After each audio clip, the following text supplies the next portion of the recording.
Hello everyone. We've been talking about deforestation in this course. You've seen the figures about the amount of wilderness that has been felled, and, well, it's both heartbreaking and mind-boggling. While the European Union chases an objective to be 0% carbon emitting by the year 2050, we know that subsidies for fossil fuel in 2020 stood at $5.9 billion, and that figure has risen steadily in the past 2 years, with an estimate of reaching an increase of 8% annually by 2025.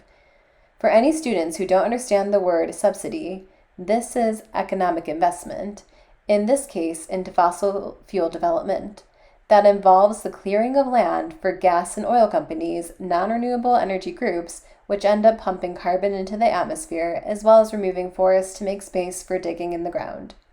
Why is this happening? The answer is complicated, but I'll try to explain. In various countries, mostly developing regions around the world, the requirement for fossil fuel is still very strong as it creates large numbers of jobs for the population.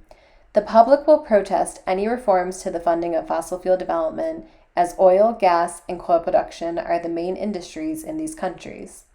It's for this reason that governments, such as the ministries of the Democratic Republic of Congo, allow large gas companies to deforest their wilderness to dig for oil in the ground, in exchange for small bribes.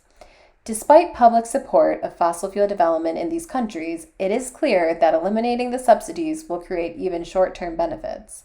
Pollution and traffic will be reduced, resulting in fewer accidents and diseases. It would also allow for tax reform and let cash transfers to be invested in low-income populations once fiscal reforms have been established.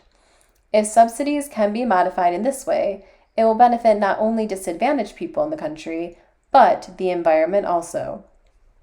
In order to achieve public support for fossil fuel subsidy reduction and tax reforms, local and national government must get sincerely involved to make these dreams a reality. Agreements on the environment continue to fail for several reasons because they are overswept by the economic and trade objectives.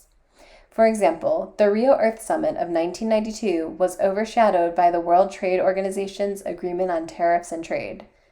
Moreover, wealthy countries have allowed poorer countries to become occupied by large companies that ignore environmental policies, such as the company's total control of oil in the Democratic Republic of Congo.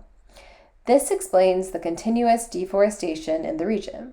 While some countries may register to environmental agreements, it does not mean that they are signing them into their domestic legal system. This is no accident. These countries neglect to ratify the environmental agreements so that energy groups can continue their work. In brief, the system is corrupt and chaotic. There are too many entities making all of the agreements. Within the United Nations, there are 35 associations located in various places, Germany, Canada, and Switzerland, that influence environmental laws. This can lead to conflicting plans and inconsistent regulations and standards.